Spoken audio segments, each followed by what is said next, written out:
Morning, सत श्री अकाल, नमस्कार, आदाब दोस्तों। मैं हूं आपका डॉक्टर अंकित और पहले भी कई बार बात कर चुका हूं कि क्यों युवाओं में, यंग एज ग्रुप में हार्ट अटैक के इंसिडेंट्स, सडन कार्डियक डेथ के इंसिडेंट्स बढ़ रहे हैं। कुछ रीजंस ऐसे हैं जो शायद हमारी नेग्लिजेंस है, कुछ है शायद हम इग्नोर नहीं कर सकते, ध्यान रख सकते हैं। किस तरह से ध्यान रखा जा सकता है, क्या वो कारण है? अभी मैं एक आर्टिकल पढ़ रहा था और उस आर्टिकल में कुछ नए, कुछ मैं पुराने पहले भी डिस्कस कर चुका हूं, फिर से वो ही निकल के आए हैं कारण। और उसमें सबसे बड़ा रीजन अगर कुछ लिखा हुआ था तो सबसे बड़ा रीजन शायद ये है कि एक्सेसिव जिम का जो कल्चर हो गया है आजकल। जो हेल्थ केयर सेंटर्स पे हम जाते हैं और हैवी एक्सरसाइजेस करते हैं, एक्सट्रीम जिमिंग करते हैं, तो करते तो हम अपने फिजिकल हेल्थ को बढ़ाने के लिए हैं कि हमारा पर्सनैलिटी में एनहांसमेंट हो, हमारी पर्सनैलिटी बहुत अच्छी लगे, हम अच्छे दिखें फिजिकली। और शायद हम उसमें ये भूल जाते हैं कि हम अपनी इंटरनल हेल्थ का, अपनी हार्ट की हेल्थ का, अपने ऑर्गन्स की हेल्थ का ध्यान रखना भूल जाते हैं। तो होता क्या है, हम एक्सेसिव जिम करते हैं, ज्यादा वेट उठाते हैं कैपेसिटी से ज्यादा, और उसमें स्टेरॉयड लेते हैं। और जब स्टेरॉयड लेते हैं तो हमें नहीं पता चलता कि कब वो हमारे ऑर्गन्स पे इफेक्ट करता है, कब हमारी वो मसल की हाइपरट्रॉफी कर देता है, हार्ट की कब नुकसान पहुंचाने लग जाता है। और साथ ही में हम स्टिमुलेंट्स भी लेते हैं। स्टिमुलेंट्स में चाहे हम वो मॉर्निंग में ब्लैक कॉफी लें या एनी स्टिमुलेंट जो भी कैफीन रिच होता है, वो भी हार्ट रेट को बढ़ाता है। तो हमारा हार्ट कब अफेक्टेड होने लग जाता है हमें नहीं पता चलता। तो सबसे बड़ा रीजन उसमें यही लिखा है कि extreme gym, extreme exercise, heavy exercise. तो हमें हमेशा ध्यान रखना है कि हैवी एक्सरसाइज अपनी कैपेसिटी के हिसाब से करनी है। जिम जाना अच्छी बात है, जितना हम फिजिकल हेल्थ का अपना ध्यान रखते हैं उतना ही हमें अपना इंटरनल हेल्थ का भी ध्यान रखना है। हमें कोशिश करनी है कि सप्लीमेंट्स कम से कम लें और नेचुरल सप्लीमेंट्स लें। अगर प्रोटीन लेना है वो भी नेचुरल लें, और स्टेरॉइड्स का यूज, कोई भी ऐसे स्टिमुलेंट्स का यूज ना करें तो ज्यादा अच्छा है। सेकंड फैक्टर अगर उस स्टडी में लिखा हुआ था तो उसमें यही कहा जाता है, और हम भी यही कहते हैं कि दैट इज स्ट्रेस। आजकल की लाइफस्टाइल में इतना स्ट्रेस बढ़ गया है, इतना तनाव बढ़ गया है, बंदा पैसे कमाने की रेस में हमेशा स्ट्रेसफुल रहता है, नींद ठीक से नहीं ले पाता।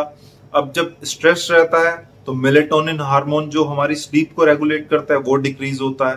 स्ट्रेस रहता है तो cortisol level, steroid level body में बढ़ते हैं, और अल्टीमेटली फिर वो हमारे हार्ट को और अदर ऑर्गन्स को अफेक्ट करते हैं।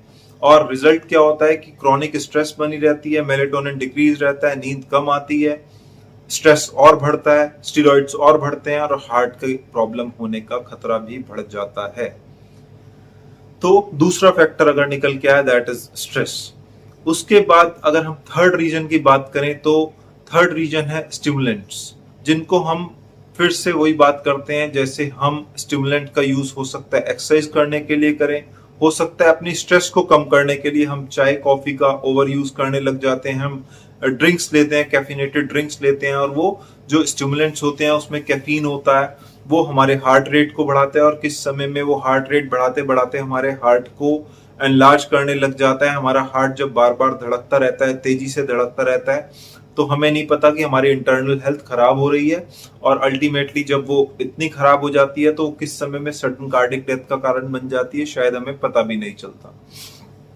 अगला फैक्टर हमारी जो लाइफस्टाइल है, आजकल स्मोकिंग का कल्चर बहुत ज्यादा बढ़ गया है, ड्रिंक्स का, अल्कोहल का। और स्मोकिंग से हमें सबको पता है कि वो एथेरोस्क्लेरोसिस करता है, हमारी वेसल्स में वसा, कोलेस्ट्रॉल जमने लग जाता है, ल्यूमन छोटा होने लग जाता है, पाइप है उसके अंदर कोलेस्ट्रॉल जब जमता रहेगा, हमारे जो ब्लड वेसल्स होंगे, हमारी खून की नाड़ियां होंगी, उनका ल्यूमन कम हो जाएगा और हार्ट अटैक का खतरा बढ़ जाएगा, सडन कार्डियक डेथ होगी।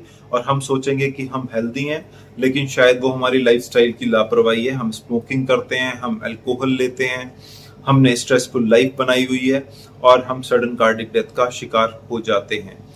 एक और फैक्टर जो इतना ज्यादा हम करेक्टेबल नहीं है, लेकिन हाँ हम एक्सरसाइज और डाइट से उसको करेक्ट कर सकते हैं। कम घी तेल वाली डाइट लें, अनसैचुरेटेड फैट्स लें अगर फैट्स लेना है तो, और बैलेंस डाइट लें, रेगुलर एक्सरसाइज करें, तो अगला फैक्टर जो है दैट इज फैमिली हिस्ट्री। अगर हमारी फैमिली हिस्ट्री में फर्स्ट डिग्री रिलेटिव्स को किसी को हार्ट अटैक हुआ है, यंग एज ग्रुप में हार्ट अटैक हुआ है, तो शायद हो सकता है कि कोई उनमें कार्डियोमायोपैथी की प्रॉब्लम चल रही हो, क्योंकि कार्डियोमायोपैथी में यंग एज में सडन कार्डिक डेथ एक बहुत ही कॉमन कोज है। तो हमें हमेशा अलर्ट रहना है कि हमें ऐसा ना हो कि हमारी फैमिली में कुछ ऐसी बीमारी चल रही है और ये एक डोमिनेंट बीमारी है, ये हमें पता भी नहीं चलता और सडनली हमारा ये होता है कि 35 साल की उम्र में, 40 साल की उम्र में सडन कार्डिक डेथ हो गई। कोई भी बंदा घर में फैमिली में एकदम से एक्सपायर हो गया, चाहे वो हमारा कोई ये बड़ा भाई रहा हो, या फादर की डेथ हुई हो, या चाचा की डेथ हुई हो, या मैटरनल साइड में किसी की ऐसे डेथ हुई हो जो फर्स्ट डिग्री रिलेटिव्स हो। तो अगर किसी की ऐसी है तो उन्हें अपनी लाइफस्टाइल अच्छी रखनी जरूरी है। एक मॉडरेट एक्सरसाइज करनी है, हैवी एक्सरसाइज वो लोग ना करें, सिंपल एक्सरसाइजेस रखें और साथ में अपनी डाइट का ध्यान लें, रेगुलर अपनी लिपिड प्रोफाइल को टेस्ट कराते रहें। और अगर कोई भी कुछ भी माइल्ड सा सिम्टम आता है कि चलते हुए सांस फूलने लगा, या बीपी एकदम से शूट करने लगा, बीपी हाई हो गया, या कभी भी चेस्ट में डिस्कम्फर्ट लगे, और specially mid sternal centre of chest में, चेस्ट की पेन ज्यादातर सेंटर ऑफ चेस्ट में होती है, लेफ्ट में नहीं। यह हो सकता है बाएं की तरफ कोई पेन हार्ट से इस एरिया से, लेफ्ट एरिया से रेडिएट करके जा रही हो, या हो सकता है वो सर्वाइकल जैसे फीचर, कोई भी हार्ट के एटिपिकल या टिपिकल फीचर अगर थोड़ा सा भी डाउट हो तो एकदम से अपना इन्वेस्टिगेट कराएं। सीटी कोरोनरी एंजियोग्राफी एक बहुत ही अच्छा टेस्ट है कार्डिक डिजीजेस को पकड़ने के लिए। इको भी हमारे इजेक्शन फ्रैक्शन को और कार्डियोमायोपैथी को पकड़ने वाला अच्छा टेस्ट है। तो बेसिक टेस्ट हैं ECG, echo, CT coronary angiography, आप स्टेप वाइज इनको करा सकते हैं। और लास्ट फैक्टर जो एक क्वेश्चन मार्क है, क्वेरी है, दैट इज कोविड या पोस्ट कोविड हार्ट अटैक के इंसिडेंट्स बढ़ गए हैं, लेकिन वो हैं या नहीं है, जरूर हो सकते हैं, क्योंकि कोविड ने हमारे ब्लड की कोगुलेबिलिटी बढ़ाई है, क्लॉटिंग होने की क्षमता बढ़ाई है, तो ब्लड क्लॉट बनने के टेंडेंसी ज्यादा है। और स्पेशली अगर आपको कोई प्री एग्जिस्टिंग डिजीज है, डायबिटीज है, हाइपरटेंशन है, थायराइड की प्रॉब्लम है, या कोई भी ऐसी प्रॉब्लम है, पीसीओडी है, डिसलिपिडीमिया है, लिपिड प्रोफाइल खराब रहती है, तो कोई भी ऐसी अगर प्रॉब्लम है तो उसमें वैसे ही कोगुलेबिलिटी ब्लड की, मतलब ब्लड ज्यादा जमने की चांसेस होते हैं। और कोविड ने तो थोड़ा सा कहीं ना कहीं बढ़ाया है, लेकिन उससे भी बड़े फैक्टर्स हैं जो मैंने पहले डिस्कस करे हैं कि एक्सेसिव जिमिंग, स्ट्रेसफुल लाइफ, नींद पूरी ना लेना, हमारी लाइफस्टाइल में डेली स्मोकिंग, अल्कोहल का इतना ज्यादा आ जाना, और आपको अपनी फैमिली हिस्ट्री का ध्यान रखना है। और अगर आपको स्पेशली डायबिटीज है, हाइपरटेंशन है, थायराइड है, कोई भी ऐसी प्री एग्जिस्टिंग डिजीज है, वो सब हार्ट डिजीज के इंसिडेंस को बढ़ाती है। तो वो हमेशा उसका बेस्ट ट्रीटमेंट यही है कि हमें अपनी शुगर कंट्रोल रखनी है, अपने ब्लड प्रेशर है तो ब्लड प्रेशर कंट्रोल रखना है।